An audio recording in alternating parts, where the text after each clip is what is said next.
చూసుకుంటే ఇప్పుడు కొంతమంది ఏందండి, కులాన్ని బట్టి చర్చీలు, కులాన్ని బట్టి మతాలను బట్టి చర్చీలు ఉంటున్నాయి. కొంతమంది ఏమంటారంటే మేము పెద్ద కులము, అసమంటి వాళ్ళ సంఘానికి మేము రాము, తక్కువ కులం వాళ్ళ సంఘానికి చర్చీలకు మేము రాము. బిల్డప్. హల్లెలూయా.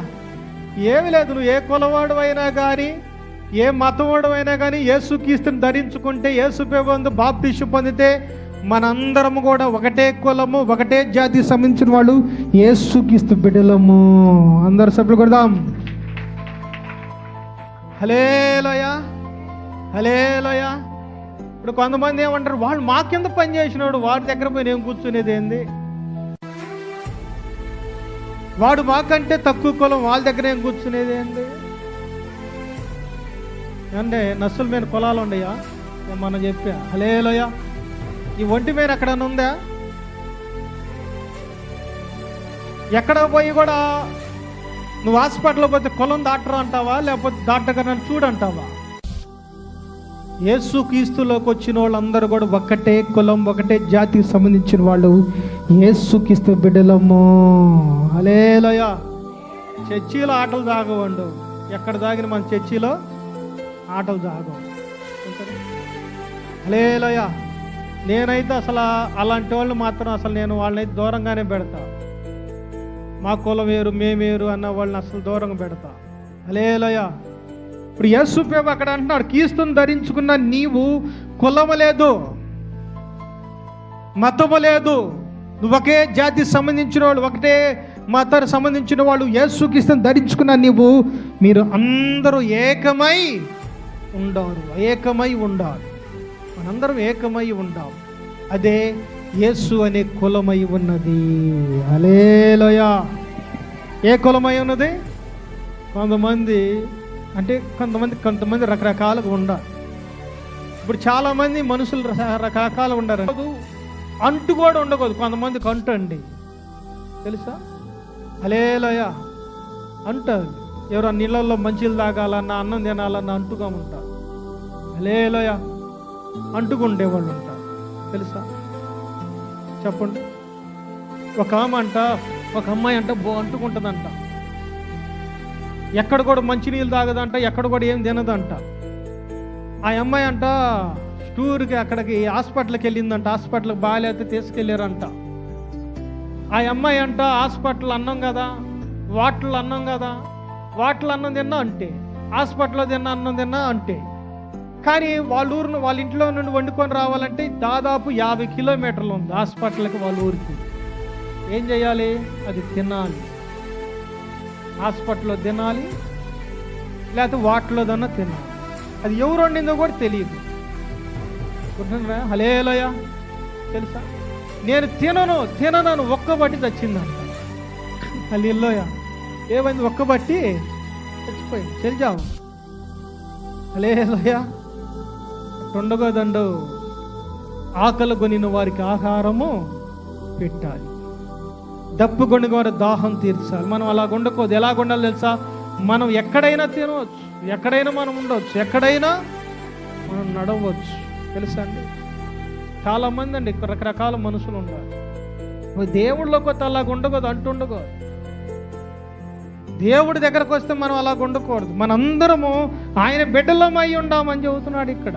మనందరం ఒకే శరీరం, దేవుడి శరీరం తింటున్నాం, ఒకే రక్తము దేవుడు తాగుతున్నాం, ఒకే యేసు ప్రభువును మనం కొలుస్తున్నాం. కాబట్టి మనందరం ఏకమై ఉండాము. కాబట్టి మనందరము దేవుడి బిడ్డలమై ఉండాము. హల్లెలూయా. అందరూ గుర్తుపెట్టు, అంటుకోవడం ఉండకూడదు మనలో. అంటుండొచ్చా? విన్నారా? హల్లెలూయా. అంటుండొచ్చా? ఉండకూడదు. రకరకాల మనుషులు ఉంటారు. హల్లెలూయా. కొంతమంది ఎక్కువ ఫీలింగ్ అని, మాది ఎక్కువ కులమా, నువ్వు దత్తి ఏ కులంలో పెడతారు? హల్లెలూయా. కులం మీద పెడతారు, లేకపోతే భూమిలో గుడిచి పెడతారా? క్యా బోలో? సమాధానం బోలో. దేంట్లో గుడిచి పెడతారు? వింటున్నారా? ఇరుగు పొరుగు వాళ్ళందరూ కూడా వల్లకాటికి వచ్చేది. ఎవడైనా కానీ సమాధి దగ్గరికే, సమాధిలోకి వెళ్ళాలి. హల్లెలూయా. నటనలు వేయొద్దు మా దగ్గర. హల్లెలూయా. ఏమేయకూడదు? నటనలు వేయకూడదు. తెలుసా? మనం ఎక్కువ కులం కాదు, కులము మతం కాదు. మనకెక్కువైన వాడు యేసు ప్రభు, మనం యేసు ప్రభులో ఉంటే మీరు రాజు కుమార్తెలు. ఎవరు కుమారులు? మనం రాజు కుమారులు. మనందరము యేసు అనే రక్తంలో కడగబడ్డ వాళ్ళం. యేసుక్రీస్తు నామములో బాప్తిస్మం పొందిన మనము, యేసుక్రీస్తు నామములో రక్షణ పొందిన మనం అన్నిటి నామముల కంటే అందరికంటే ఎక్కువైన స్థానములో మనల్ని ఉంచాడు యేసు ప్రభు. అదే యేసయ్య కులం. ఆయన శరీరం, ఆయన రక్తం తీసుకున్నాం. మనం ఆయనలో మనం జీవించుతున్నాం, ఆయనలో మనం ఉన్నాం. ఒక ఆమె అడిగింది, అయ్యా నీదే కులం అయ్యా ఉంది.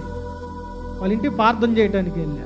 హల్లెలూయా, నాది యేసు ప్రభు కులం అన్నా. హల్లెలూయా, యేసు ప్రభు కులం అన్నా. కాదయ్యా, ఏదో కులం ఉంటుంది, కులం చెప్పాను.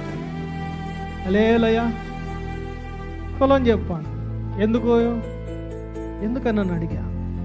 కాదులే, తెలుసుకోవటానికి అయ్యా అన్న. హల్లెలూయా, మేము బండోలు అన్న. హల్లెలూయా, నోరు తెరిచింది. ప్రార్థన చేయమంటావు, చేయకూడదా? ఎలకలోలు మేమన్నా. హల్లెలూయా, ఇక తేపక కులం వస్తుంది. ఇక ఏం అర్థం కాక ఈ ముందు ప్రార్థన చేసి వెళ్ళయ్యా. హల్లెలూయా, అన్ని కులాలకి, అన్ని మతాలకి సంబంధించిన వాడు, అన్ని దేశాలకు సంబంధించిన వాడు యేసుక్రీస్తు ఒక్కడే. హల్లెలూయా, అన్ని జాతులకు సంబంధించిన వాడు యేసుక్రీస్తు ఒక్కడే. మనందరం ఒకే మతం, ఒకే జాతికి, ఒకే సంబంధానికి ఉన్న వాళ్ళము. యేసయ్య మనల్ని కలుగజేసింది దేవుడు ఒక్కడే. పటరా? హల్లెలూయా, మిమ్మల్ని అడిగి నేను కొట్టించుకోవాల్సి వస్తుంది. హల్లెలూయా అంటే సభ్యులు కొడితే ఏంటంటే దేవుడు గొప్పవాడు అని అర్థానికి.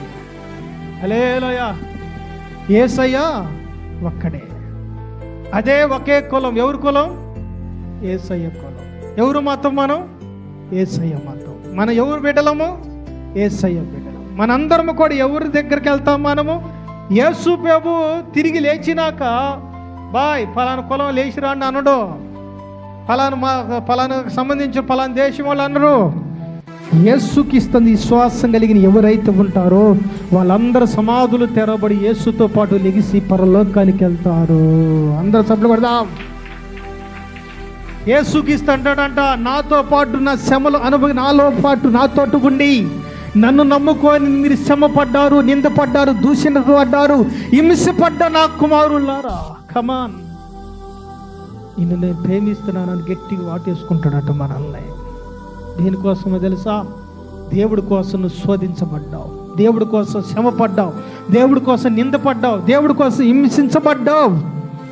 కాబట్టి దేవుడు వాటేసుకొని నా బిడ్డ ఎంత హింసపడిందని నీకు రా సుఖాన్ని ఇస్తున్నారా అనే పరలోకంలో అక్కడ మనకి స్వాస్థ్యము దేవుడు కట్టి మనకి ఇచ్చాడంట.